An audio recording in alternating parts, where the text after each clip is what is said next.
আবু তহা আদনান গ্রেপ্তার হয়েছে। ভিডিওটি সবার আগে শেয়ার করে তারপরে আপনি শুনুন কেন গ্রেপ্তার হয়েছে, এখন আমাদের কি করণীয়। প্রিয় বন্ধুরা আমার, আপনারা জানেন রংপুর থেকে আমাদের বাংলাদেশের সকলের প্রিয় একজন ইসলামিক স্কলার, তারুণ্যের অহংকার, বর্তমান সময়ের জনপ্রিয় ইসলামিক স্কলার আবু তহা মোহাম্মদ আদনান, তাকে এর আগেও এই ফ্যাসিবাদী সরকার গুম করেছিল। তখন আমরা সবাই মিলে সোচ্চার ছিলাম, ফেস দ্য পিপলে লাইভ হয়েছিল, লোকেশন শেয়ার করেছিল। বিদায় পরবর্তীতে এই ব্যক্তিকে ফ্যাসিবাদী সরকার গ্রেপ্তার না দেখিয়ে তারপরে ছাড়তে বাধ্য হয়েছে। কারণ তাকে না ছাড়লে তখন সমগ্র বাংলাদেশে সমস্ত বাংলাদেশের যুবক তরুণরা ক্ষিপ্ত হয়ে উঠত এবং পরবর্তীতে আমরা আবু তহা আদনানকে ফেরত পেয়েছি, আলহামদুলিল্লাহ।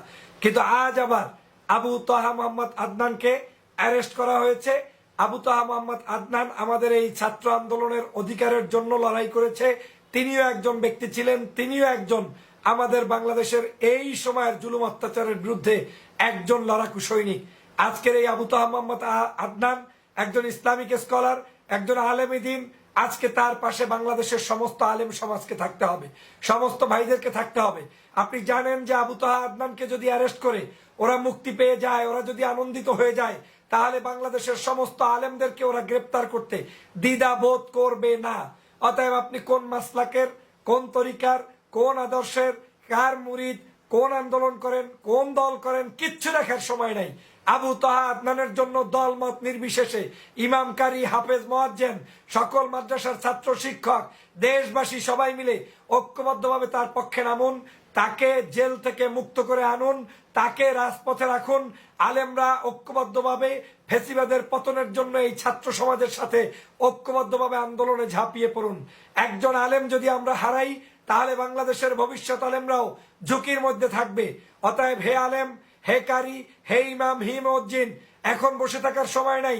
স্বাধীনতা যুদ্ধ চলছে, বাংলাদেশ থাকবে কি থাকবে না, দ্যাট ইজ এ সিদ্ধান্ত। আমাদের সিদ্ধান্ত নিতে হবে, আমাদেরকে কথা বলতে হবে, মানুষকে উদ্বুদ্ধ করতে হবে। অতএব আপনি আসুন, এই মুহূর্তে যেথায় আছেন আবু তহা আদনানের জন্য আপনারা একদিকে দোয়া করবেন, অন্যদিকে তার জন্য আন্দোলনে ঝাঁপিয়ে পড়ুন।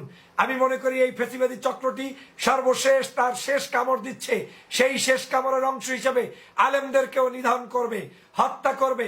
যেভাবে আজকের শিক্ষার্থীদেরকে করছে, করে যাচ্ছে, শত শত হাজার হাজার মানুষের উপরে হেলিকপ্টার থেকে অস্ত্র ছুটছে, তারা গুলি বা গোলাবারুদ ছুটছে, মানুষের উপরে রাতের অন্ধকারে গুলি করছে, দিনের বেলা গুলি করছে।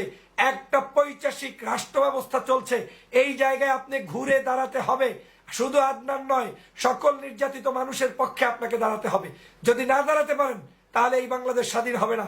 অতএব আর্মি আসবে না কে আসবে, কারফিউ ভঙ্গ করে সমগ্র বাংলাদেশে দেখিয়ে দিন যে আপনি, আমরা, আমাদের সকল লোক ঐক্যবদ্ধ ইসলামের জন্য, ধর্মের জন্য, দেশের জন্য।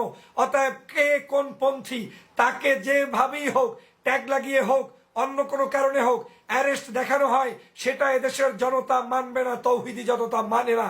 আমি এই গ্রেপ্তারের তীব্র নিন্দা জানাই। দ্রুত রংপুরবাসীর পাশে, যেভাবে রংপুরবাসী যুদ্ধ করে চলেছে, তারা কিন্তু এই আবু তহা আদনানকে সারিয়ে আনার জন্য অনেক ধরনের চেষ্টা চালিয়ে গিয়েছে। তারা, আমি জানি না এখন সর্বশেষ কি অবস্থায় দাঁড়িয়েছে। আপনারা ভিডিও শেয়ার করে জনগণকে উদ্বুদ্ধ করুন, তহা আদনানকে মুক্ত করুন, সকল মানুষকে মুক্ত করুন, শেখ হাসিনার হাত থেকে বাংলাদেশকে রক্ষা করুন। আর্মি আমাদের পক্ষে থাকতে বাধ্য হবে, ভয় পাবেন না, রাজপথে নেমে আসবেন, যা আছে তাই নিয়ে ঝাঁপিয়ে পড়বেন, জনগণকে উদ্বুদ্ধ করবেন।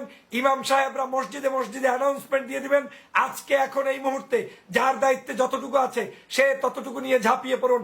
আগামীকাল, আজকের সকাল সূর্য উদয় হতে হতে সমস্ত ঢাকা ঘেরাও কর্মসূচি করুন। আপনারা বঙ্গভবন ঘেরাও করুন, গণভবন ঘেরাও করুন, বাংলাদেশের সংসদ ভবন ঘেরাও করুন। সমস্ত জায়গায় আজকের বাংলার মানুষের মুক্তির মিছিলে সামিল হন। সবাইকে ধন্যবাদ।